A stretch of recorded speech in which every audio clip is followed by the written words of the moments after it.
Justice Secretary Vitaliano Aguirre on Thursday says former President Benigno Aquino has a lot to explain in the Mamasapano clash that killed 67 people, including 44 elite cops.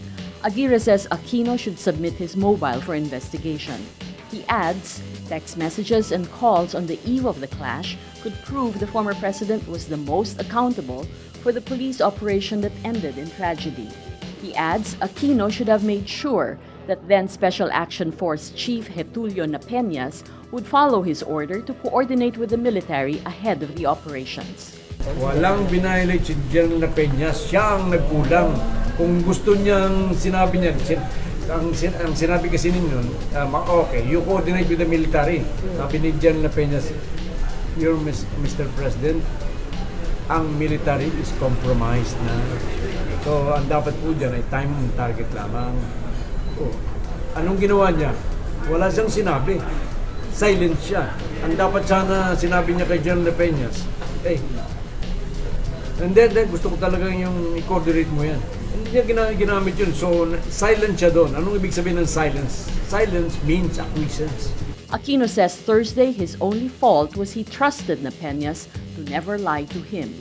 He says Napeñas said yes when he told him to coordinate with the military ahead of the operations, but Napeñas informed the military about it only when the operations were already underway. President Rodrigo Duterte earlier said he'll create a commission to reinvestigate the Mamasapano tragedy. The first petition against the Philippine National Police's Oplan TokHang is filed before the Supreme Court Thursday. The Center for International Law files a petition on behalf of the families of 4 drug suspects killed in Payatas, Quezon City last August. Oplan TokHang is a PNP campaign where cops knock on suspects' doors to persuade them to change their ways. Center Law asks the High Court to issue a writ of amparo and suspend TokHang operations in areas covered by the Quezon City Police Station 6, which conducted the Payatas operation. Center Law says the plea is localized for now because it has no direct access to other cases. The writ of amparo is a remedy available to petitioners in cases of illegal detention or arrest. Apart from the families of the suspects, petitioners include a drug suspect who survived by playing dead. Center Law says the survivor and relatives of victims are still being harassed. Ricky Santa Isabel, the police officer accused of kidnapping and killing South Korean businessman Ji Ik-ju, had a net worth of over 20 million pesos at one point. The Philippine National Police, during a Senate probe into the case, says Santa Isabel reported a net worth of over 20 million pesos in 2014. In 2015, he had over 17 million pesos in assets. The PNP has no record of his 2016 net worth. As Senior Police Officer 3, Santa Isabel receives a monthly base pay of at least 25,000 pesos with an annual income of 350,000 pesos. He's accused of kidnapping and strangling G last October inside the Philippine National Police headquarters in Camp Crame.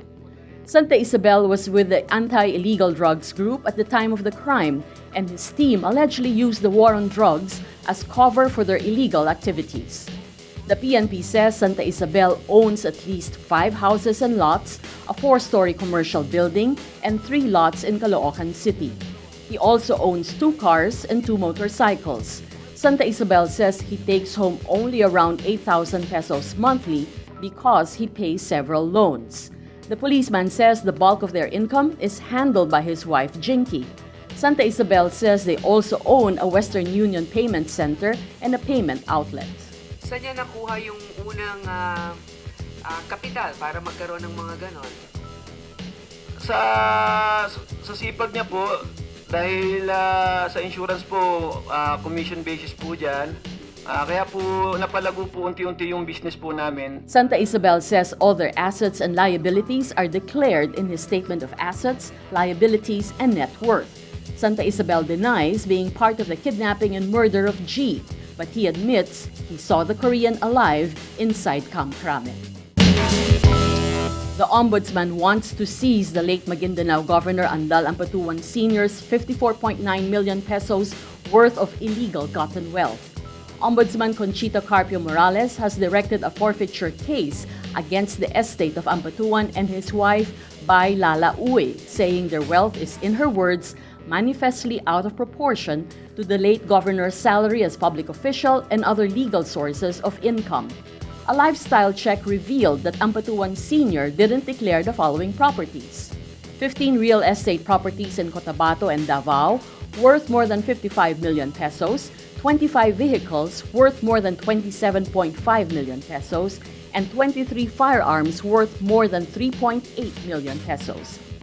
Although criminal charges against Ampatuan Sr. were dismissed on account of his death in July 2015, Morales says the government is not precluded from recovering his unexplained wealth.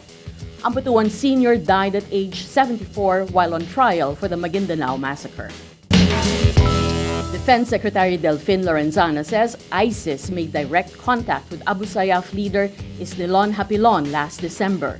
ISIS reportedly told Hapilon to find a suitable area to establish a caliphate in Mindanao. Lorenzana says Hapilon moved to central Mindanao to find out if it's suitable as a wilayat or province.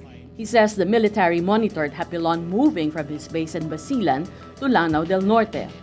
Citing intelligence reports, Lorenzana says ISIS finds Sulu and Basilan, where the Abu Sayyaf traditionally operates, too small for a caliphate. He adds ISIS thinks its members can easily be trapped in the area.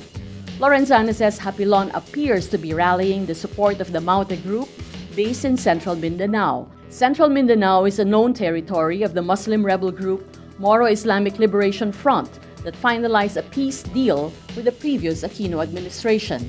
The MILF is counting on the Duterte administration to implement it.